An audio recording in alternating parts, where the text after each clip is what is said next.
Class 9th mathematics के आज के इस वीडियो में हम बात करेंगे चैप्टर 2 पॉलिनोमियल।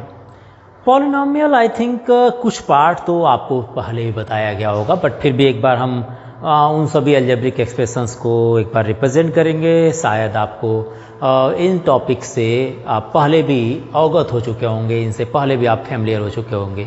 तो चलिए बात करते हैं किस तरह का अलजेब्रिक एक्सप्रेशंस हमारी पॉलिनोमियल कहे जाएंगे। तो एक सिंपल एग्जांपल लेते हैं। कोई भी पॉलिनोमियल अगर वो इस फॉर्म में हो, कैसे an x to the power n plus a1 an minus 1 x to the power n minus 1, next is an minus 2 x to the power n minus 2 up to a1x plus a0. Any algebraic expressions is in the form of this where condition याद रखिएगा, where x is a variable है। क्या है भाई? ये तो variable आपको भी पता है, x की वैल्यू चेंज हो सकती है, ठीक है ना। and should be n be a positive integer। ये याद रखिएगा, यही लाइन आपको पॉलिनोमियल को अदर से डिफरेंट करेगी। n भी ए पॉजिटिव इंटीजर्स है एंड a1 या हमारे पास a1 है, an माइनस 1 है या an माइनस 2 है, इस तरह के जो भी हैं ये सारे क्या होंगे? कांस्टेंट है और कांस्टेंट्स है, ठीक है ना। ये कांस्टेंट्स है। कोई भी अलजेब्रिक एक्सप्रेशन अगर इस फॉर्म में हो, पावर डिक्रीजिंग ऑर्डर में लिखा गया हो या इंक्रीजिंग ऑर्डर में लिखा गया हो, अगर वो इस फॉर्म में लिखे जाते हैं तो ऐसे एक्सप्रेशंस को आप बोलेंगे, क्या बोलेंगे भाई? पॉलिनोमियल बोलेंगे। ऐसा तो आपको समझ में नहीं आएगा कि सर ऐसे तो लिख दिया आप पॉलिनोमियल, तो पता नहीं चल रहा, इसको देखकर हम कैसे पॉलिनोमियल बता पाएंगे। तो पहले तो ये देखिए डेफिनेशन रिगार्डिंग हो गया कि कोई पॉलिनोमियल अगर इस फॉर्म में लिखे गए तो वो पॉलिनोमियल कहे जाएंगे। कंडीशन उसकी याद रखिएगा कि यहाँ पर n की जो वैल्यू होनी चाहिए वो पॉजिटिव इंटीजर होने चाहिए, ठीक है। अब मैं कुछ एग्जांपल लेता हूं तो आप उसको देखकर पहचान जाएंगे भैया ऐसे ही पॉलिनोमियल होता है ना। इसके लिए आप एग्जांपल लीजिए, जैसे कंडीशन याद रखिए n भी है पॉजिटिव इंटीजर। पॉलिनोमियल को जनरली जो डिनोट करते हैं वो डिनोटेड है ना, पॉलिनोमियल ऑलवेज डिनोटेड मैं लिख देता हूं ताकि आप बाद में ना पूछें सर ये क्या है। पॉलिनोमियल्स आर ऑलवेज डिनोटेड, है ना, ऑलवेज डिनोटेड, है ना। डिनोटेड किससे करते हैं भाई? Denoted by fx। मान लेते कहीं fx लिखा होगा, कभी gy लिखा होगा, कभी hx लिखा होगा, ऐसे ही कभी मान लीजिए kx लिख दिया, एक्सेट्रा। इस तरह के नोटेशंस होते हैं। जिस वेरिएबल में उस पॉलिनोमियल को लिखना होगा वहाँ ये वेरिएबल लग जाएगा। जैसे मैं एग्जांपल ले लेता हूँ तब समझ में आएगा आपको, है ना। एग्जांपल लीजिए, जैसे आपको पॉलिनोमियल के बारे में बात कर रहा हूँ। जैसे मैं लिखूं fx is equal to x लिखा तो मैं पॉलिनोमियल ऐसे लिख सकता हूँ x cube plus x square minus 2x plus 2। ये एक पॉलिनोमियल हो गया। क्या बताया मैंने? ये एक पॉलिनोमियल हो गया जिसको डिनोट करते हैं fx या gx, hx, कुछ ऐसे नाम से, ठीक है ना। यहाँ x लिखा है, इसका मतलब ये पॉलिनोमियल x वेरिएबल में भी होगा, x वेरिएबल में ही होगा। अब इस तरह के जो अलजेब्रिक एक्सप्रेशंस होते हैं इनको पॉलिनोमियल बोलते हैं। तो मैंने एक चीज़ और बता दिया, n भी ए पॉजिटिव इंटीजर, मतलब इसका पावर जो होना चाहिए वो पॉजिटिव होना चाहिए, इसका पावर जो होना चाहिए वो पॉजिटिव होना चाहिए। अब ठीक है ना, ये मैंने x वेरिएबल के लिए ले लिया, आप इसको y भी मान सकते हैं। मान लेते हैं मैंने gy लिख दिया, gy is equal to y square n plus 2 लिख दिया। ये भी एक पॉलिनोमियल है, बस अंतर यह है कि ये y वेरिएबल में है, ठीक है ना। ये y वेरिएबल यूज किया था इसलिए इसको मैंने gy से रिप्रेजेंट कर दिया, ठीक है। यहाँ पर मैंने पावर क्या लिया हूँ? पॉजिटिव लिया हूँ। याद रखिएगा मैंने पॉजिटिव पावर ले लिया। तो पॉजिटिव अगर पावर लिया तो ये कंडीशन, ये जो आपका एक्सप्रेशन है इसको पॉलिनोमियल बोलेंगे। कंडीशन याद रखिएगा। अब ये सारे पॉलिनोमियल है। अब मैं अगर मान लीजिए लिख देता हूँ hx is equal to x to the under root x कर दिया, ठीक है ना, और प्लस 3x स्क्वायर लिख दिया। तो x टू द पावर, देखिए जो इसका पावर होना चाहिए वो पॉजिटिव इंटीजर होना चाहिए। और पॉजिटिव इंटीजर तो आप जानते हैं कि 1 2 3 5 4 जो भी नंबर है ये सारे अगर x के पावर में हो तो बोल सकते हैं कि सर ये पॉलिनोमियल होगा। लेकिन जैसे मैंने यहाँ लिख दिया under root x, under root x का मतलब जानते हैं ना, अंडर रूट एक्स का मतलब हुआ x to the power 1/2। Under root लिख दिया, या इसको हम ऐसे लिखें या इसको हम लिख दें पावर में तो x टू द पावर 1/2। अब मैंने कहा कि अगर किसी भी एक्सप्रेशंस में अगर पॉलिनॉमियल वो बना रहा है तो पॉलिनॉमियल केसेस में एक्स के पावर हमेशा, एक तो पहले देखिए पॉजिटिव होना चाहिए और वो पॉजिटिव इंटीजर हो, लेकिन यहाँ तो इसके पावर 1/2 आ गया। अब 1/2 का मतलब हुआ कि 1/2 तो इंटीजर नहीं हुआ भाई, 1/2 क्या रेशनल नंबर हो गया, इंटीजर नहीं हुआ। इंटीजर तो 1 2 3 4 5 ये नंबर्स होते हैं। इसका मतलब क्या ये अलजेब्रिक एक्सप्रेशन एक पॉलिनॉमियल हो? बोलेंगे नहीं है, क्योंकि इसका पावर 1/2 है। क्या इसका पावर 1/2 है, इट नॉट अ पॉलिनॉमियल। यहां लिख दीजिएगा नॉट अ पॉलिनॉमियल। इस तरह का आप याद रखिएगा, ये पॉलिनॉमियल नहीं होगा अगर उसके पावर फ्रैक्शन में हो जाए, या मैं लिख दूं gx is equal to x plus 1/x²।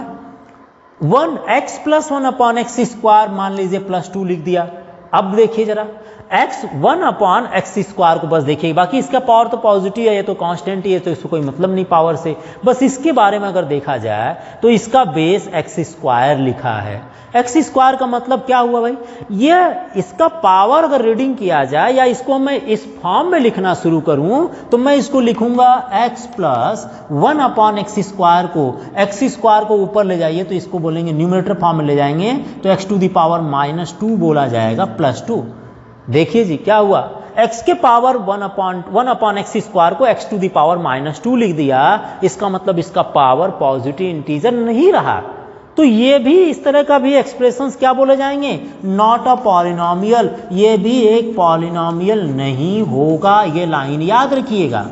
एक ही चीज याद रखना है, n should B A positive integer. अगर n should be positive integer है तो इसका मतलब इसकी पावर पॉजिटिव होना चाहिए, तो पॉलिनॉमियल है। अगर कहीं इसके पावर फ्रैक्शन में हो, है ना, x⁻ अगर लिखा हो, एक्सपोनेंट ये पावर जो लिखा हो फ्रैक्शन में हो, या x कहीं डिनोमिनेटर फॉर्म में लिखा हो, जब इसको न्यूमरेटर में ले जाएंगे तो इसके पावर माइनस हो जाएगा। ऐसे केसेस को, ऐसे एक्सप्रेशंस को देखकर बोल सकते हैं सर ये पॉलिनॉमियल नहीं होगा। पहला क्वेश्चन पूछा जा सकता है कि आप आइडेंटिफाई कीजिए इसमें कौन सा पॉलिनॉमियल है कौन सा नहीं है।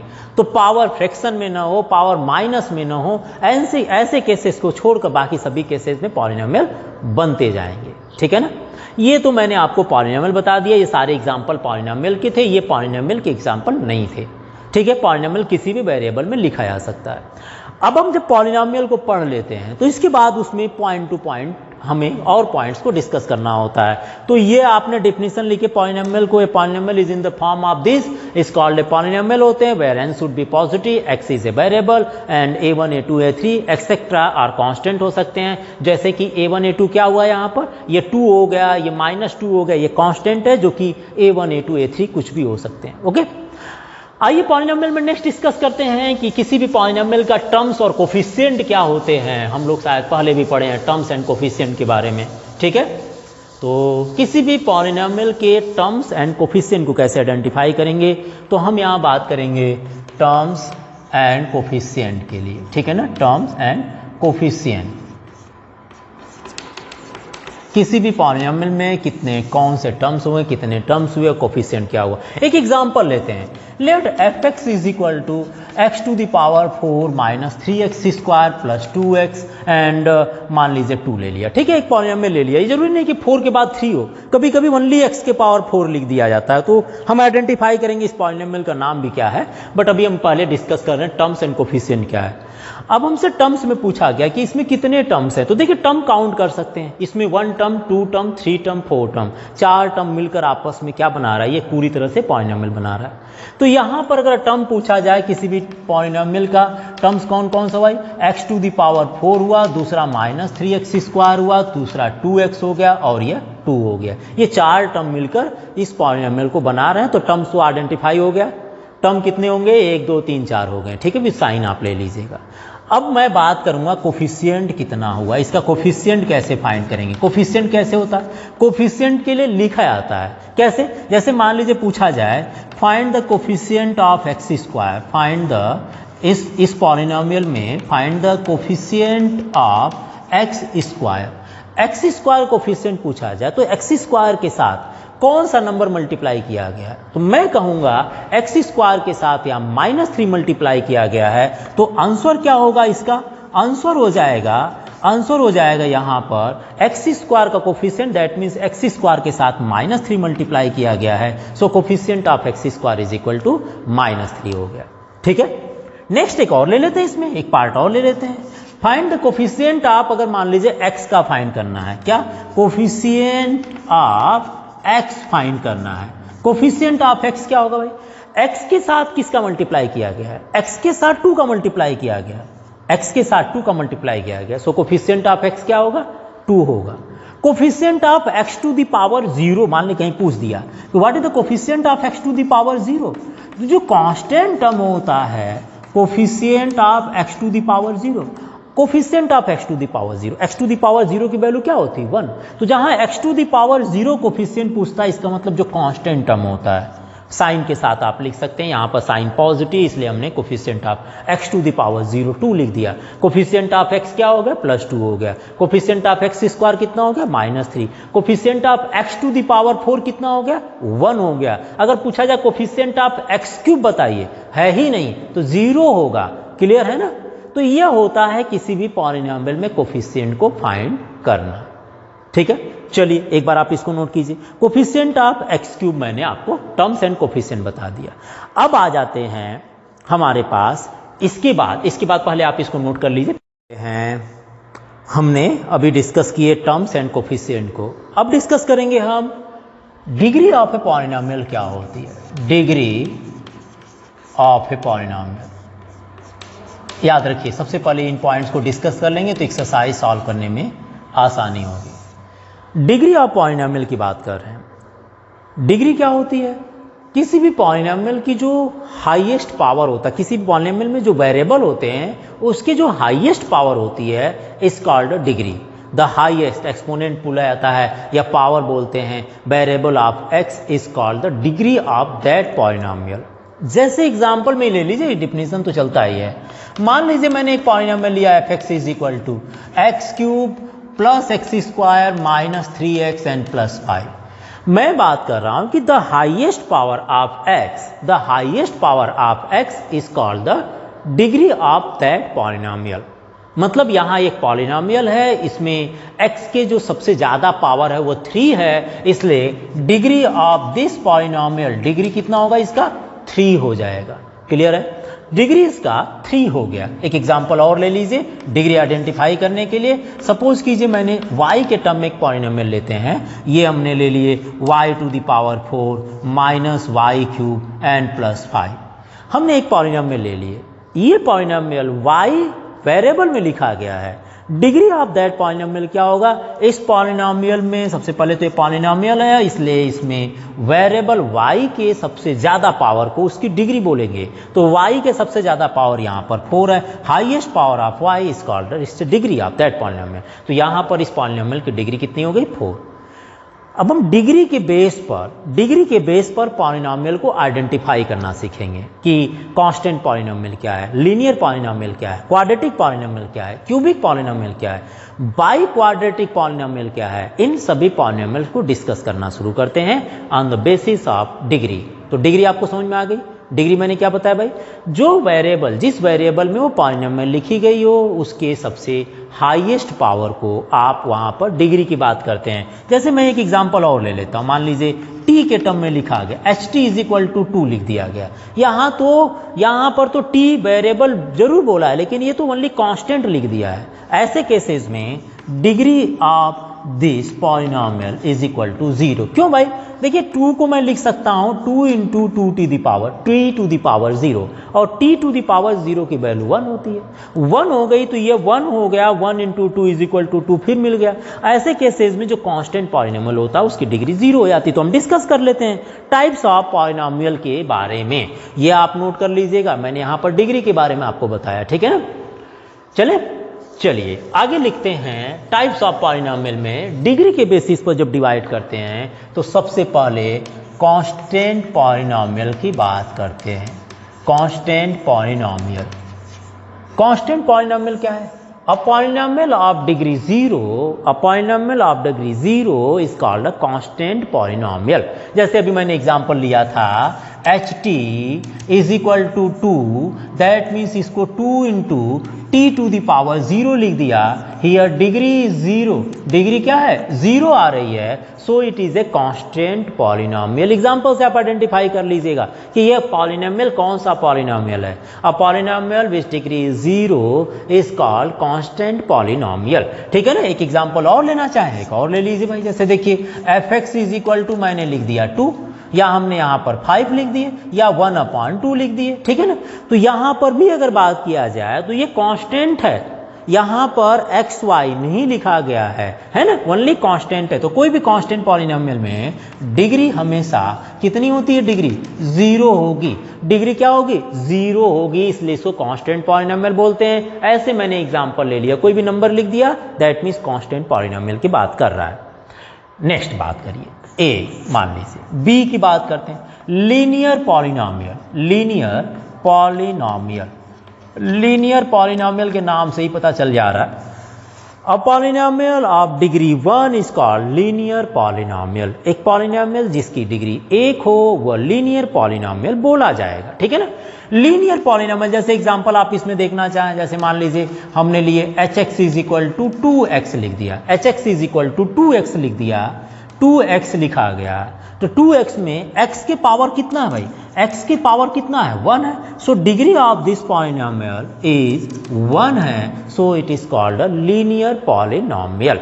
जरूरी नहीं कि एक सिंगल ही टर्म लिखा जाए तभी होगा, बड़ा भी टर्म लिखा जा सकता है। मान लीजिए हमने लिख दिया 2 + 3t, हमने ऐसे भी लिख दिए। हमें तो यह बस देखना है कि जो वेरिएबल लिखा गया है, सॉरी यहाँ पर t कर लीजिए, जो वेरिएबल लिखा गया अगर t के टर्म में लिखा गया तो t के जो हाईएस्ट पावर वो क्या होगा, t की डिग्री क्या होगी। तो डिग्री यहाँ क्या होगी, डिग्री यहाँ 1 होगी, क्योंकि यहाँ पर हाईएस्ट जो t का पावर होगा वो 1 है। तो ऐसे केसेस में इस तरह के जो पॉलिनोमियल बोले जाते हैं, इससे डिग्री आप लिख दीजिएगा 1 है। ऐसे जो पॉलिनोमियल होते हैं इसको बोलते हैं लीनियर पॉलिनोमियल। ऐसे पॉलिनोमियल क्या बोलते हैं भाई, लीनियर पॉलिनोमियल। अब लीनियर पॉलिनोमियल तो बात कर लिए, मैंने ये भी लिख दिया, मैंने ये भी लिख दिया, तो दोनों में अंतर क्या है। अब इसके अंतर इनके बेसिस पर जो ये डिफरेंट मैंने लिखा एग्जांपल, इसके बेसिस पर लीनियर पॉलिनोमियल को भी डिवाइड करते हैं। कैसे डिवाइड करते हैं भाई, मोनोमियल, बायनोमियल, ट्रायनोमियल, ये भी देखिए जरा ध्यान से। तो मैं यहाँ पर ये आप नोट कर लीजिएगा, मैंने लीनियर पॉलिनोमियल के, ठीक है, लीनियर पॉलिनोमियल कितने पार्ट में डिवाइड करते हैं। ठीक है ना। लीनियर पॉलिनोमियल बताया मैंने अभी, अ polynomial of degree 1 is called linear polynomial. Linear polynomial को 2 पार्ट में डिवाइड करते हैं। ठीक है ना। लीनियर पॉलिनोमियल क्या हो सकता है, 2 हो सकता है। कौन कौन सा हो सकता है भाई, मोनोमियल और बायनोमियल। याद रखिएगा, एक लीनियर पॉलिनोमियल में भी मोनोमियल और बायनोमियल। याद रखिए linear polynomial a polynomial of degree 1 is called a linear polynomial बोले थे। तो मोनोमियल का मतलब हो गया जैसे f x is equal to आपने लिख दिए 2x लिख दिए, g x is equal to आपने लिख दिए 3x समथिंग लिख दिए। और बायनोमियल का मतलब क्या हो गया भाई, बायनोमियल में जो टर्म्स होना चाहिए वो जैसे 2x - 3 हो गया, h y is equal to 2 + 3y लिख दिए। तो ये बायनोमियल हो गया। देखिए सबसे पहली बात याद रखिए कि इसकी डिग्री 1 होनी चाहिए, दोनों केसेस में डिग्री 1 होनी चाहिए। डिग्री 1 है दोनों केसेस में। इसमें 2 टर्म है इसलिए बाय, इसमें 1 टर्म इसलिए मोनोमियल हो गया। ठीक है ना। तो लीनियर पॉलिनोमियल 2 केसेस में लीनियर पॉलिनोमियल में हो सकते हैं, या तो मोनोमियल हो सकते हैं या तो बायनोमियल हो सकते हैं। ठीक है। अब लीनियर पॉलिनोमियल के बाद हम डिस्कस करेंगे क्वाड्रेटिक पॉलिनोमियल क्या होता है। आप इसको एग्जाम्पल वाइज नोट कर लीजिएगा। ठीक है। ये हो गया लीनियर पॉलिनोमियल। अब मैंने आपको पहले बता दिया था कि कांस्टेंट या कांस्टेंट पॉलिनोमियल बताया जिसकी डिग्री 0 होती है, फिर 1 डिग्री वाला बता दिया मैंने मोनोमियल होती है, अब दूसरा लीनियर पॉलिनोमियल होती है। अब तीसरा लेकर चलते हैं क्वाड्रेटिक पॉलिनोमियल। क्वाड्रेटिक पॉलिनोमियल क्या होते हैं, अ polynomial of degree 2 is called a quadratic polynomial. Example आप लेकर चलिए, सिंपली आपको याद हो जाएगा। जैसे x² + 2, एक मैंने एग्जांपल ले लिया, gx is equal to x² - 2x n + 2। ये सारे एग्जांपल आपके क्या हो सकते हैं, ये सारे एग्जांपल आपके क्वाड्रेटिक पॉलिनोमियल के हैं because in this polynomial degree of this polynomial is 2, degree here degree of this polynomial is 2। तो ऐसे पॉलिनोमियल जिनकी डिग्री 2 होती है, इन पॉलिनोमियल को क्वाड्रेटिक पॉलिनोमियल बोला करते हैं। ठीक है, अब क्वाड्रेटिक पॉलिनोमियल को मैं डिवाइड करूं, है ना, क्वाड्रेटिक पॉलिनोमियल हो सकते हैं, क्या क्या हो सकते हैं, मोनोमियल हो सकते हैं, बायनोमियल हो सकते हैं और ट्राइनोमियल हो सकते हैं। क्वाड्रेटिक पॉलिनोमियल क्या हो सकते हैं, मोनोमियल हो सकते हैं जिसमें सिंगल टर्म हो, उसके बाद बायनोमियल हो सकते हैं, बायनोमियल हो सकते हैं और ट्राइनोमियल हो सकते हैं, ट्राइनोमियल, एक ट्राइनोमियल हो सकते हैं। ठीक है ना। मोनोमियल का मतलब क्या हो गया, सबसे पहले तो वह क्वाड्रेटिक होना चाहिए। क्वाड्रेटिक पॉलिनोमियल की बात कर रहा हूं। क्वाड्रेटिक पॉलिनोमियल मोनोमियल का मतलब हो गया, जैसे fx लिखा है, मैंने लिख दिया 2x², सिंगल टर्म है, मोनोमियल हो गया। क्लियर है। बायनोमियल में मैं एग्जांपल ले लूं, fx = 3x² - 2 लिख दूं, या fx = 3x² - 3x लिख दूं। ये देखिए बायनोमियल, बिकॉज इसमें दो टर्म है। ठीक है ना, दो टर्म है और ये क्वाड्रेटिक का बायनोमियल है। ठीक है ना। और ट्राइनोमियल की बात कर लें, इसमें 3 टर्म्स हो जाएंगे, जैसे fx = 3x² - 3x + 3, या y के टर्म में अगर लिखा जाए y² + 5y - 2, इस तरह के जो टर्म्स होते हैं इसको ट्राइनोमियल बोलेंगे, बिकॉज इसमें 3 टर्म है। क्लियर हुआ। एकदम इजी है। क्वाड्रेटिक का मतलब 2 होना चाहिए। क्वाड्रेटिक पॉलिनोमियल आगे हमें पढ़ना है। तो क्वाड्रेटिक पॉलिनोमियल मतलब ऐसे पॉलिनोमियल जिसकी डिग्री 2 होगी, is called a quadratic polynomial. It's degree always 2 होगी। क्वाड्रेटिक पॉलिनोमियल को डिवाइड कर सकते हैं 3 पार्ट में, monomial, binomial and trinomial. Monomial का मतलब सिंगल टर्म होना चाहिए, बायनोमियल का मतलब 2 टर्म होना चाहिए एंड ट्राइनोमियल का मतलब 3 टर्म्स होना चाहिए उस पॉलिनोमियल के अंडर में, और वो क्वाड्रेटिक पॉलिनोमियल का ट्राइनोमियल बोला जाएगा। ठीक है ना। चलिए नेक्स्ट चलते हैं। अब इसके बाद क्वाड्रेटिक के बाद मैं बात करूंगा क्यूबिक पॉलिनोमियल को लेकर। ठीक है, क्यूबिक पॉलिनोमियल डिस्कस कर लेते हैं। आप लोग इसको नोट कर लिए होंगे। चलिए क्यूबिक पॉलिनोमियल लेकर चलते हैं। वो क्यूबिक पॉलिनोमियल, इसको मैं रफ नहीं कर रहा हूं, आप लोग भी ऐसे लिख लीजिए। हाँ, क्यूबिक पॉलिनोमियल। क्यूबिक पॉलिनोमियल का मतलब क्या होता है, polynomial A polynomial with degree 3 is called a polynomial of degree 3 is called a cubic polynomial। जैसे fx = x³। x³ की बात करें तो इसमें हाईएस्ट जो पावर बोला जाए या डिग्री बोला जाए इसका 3 है, या मैं लिखूं gy = y³ - 3y² + 2y and +2। Here degree of this polynomial is equal to 3, so it is called a cubic polynomial। इस तरह के पॉलिनोमियल क्या बोलते हैं, क्यूबिक पॉलिनोमियल बोलते हैं, जिसमें डिग्री आपकी 3 होनी चाहिए। ओके, क्लियर है, बहुत इजी है। क्यूबिक पॉलिनोमियल के बाद बाई क्वाड्रेटिक पॉलिनोमियल आता है। बाई क्वाड्रेटिक पॉलिनोमियल, नाम से थोड़ा सा कंफ्यूज हो सकते हैं बट है तो easy. A polynomial with degree 4 is called by quadratic polynomial. एक पॉलिनोमियल ऐसा हो जिसमें डिग्री क्या हो, 4 हो जाए। यहाँ देखिए हमने इसकी डिग्री 4 लिख दी है। ठीक है ना। इस पॉलिनोमियल की हाईएस्ट डिग्री क्या है, 4 है। या मैं लिखूं gy = y⁴ 5y³ + 3y² - 3y + 2 etcetera, है ना। इस तरह से मैं लिखा हूं। तो यहां पर degree of this polynomial is 4, so it is called a by quadratic polynomial. By quadratic polynomial हमने डिस्कस किए, क्या डिस्कस किए भाई, पॉलिनोमियल डिस्कस किए, हमने डिस्कस किए टर्म्स एंड कोफिशिएंट डिस्कस किए, हमने डिग्री ऑफ पॉलिनोमियल डिस्कस किए, हम ये भी पढ़े कि किसको पॉलिनोमियल बोला जा सकता है, कहाँ पर पॉलिनोमियल नहीं बोला जा सकता। हमने पढ़े जीरो पॉलिनोमियल या कांस्टेंट पॉलिनोमियल पढ़े, हमने पढ़े, है ना, कांस्टेंट सॉरी जीरो नहीं, कांस्टेंट पॉलिनोमियल पढ़े, लीनियर पॉलिनोमियल पढ़े, क्वाड्रेटिक पॉलिनोमियल पढ़े, क्यूबिक पॉलिनोमियल पढ़ लिए और बाई क्वाड्रेटिक पॉलिनोमियल पढ़ लिए। इतने टाइप्स का पॉलिनोमियल पढ़ने के बाद हमारा एक्सरसाइज शुरू होता है, एक्सरसाइज 2.1। आप इसको नोट कर लीजिए। अगले वीडियो में मैंने यहाँ पे इंट्रोडक्शन दे दिया कि किस तरह के पॉलिनोमियल को क्या बोला जाएगा। अगले वीडियो में मैं एक्सरसाइज 2.1 को सॉल्व कराएंगे ऑन द बेसिस ऑफ जो डिफिनेशन अभी मैंने बताया। ठीक है, आप एक बार इसको नोट कर लीजिए तब तक।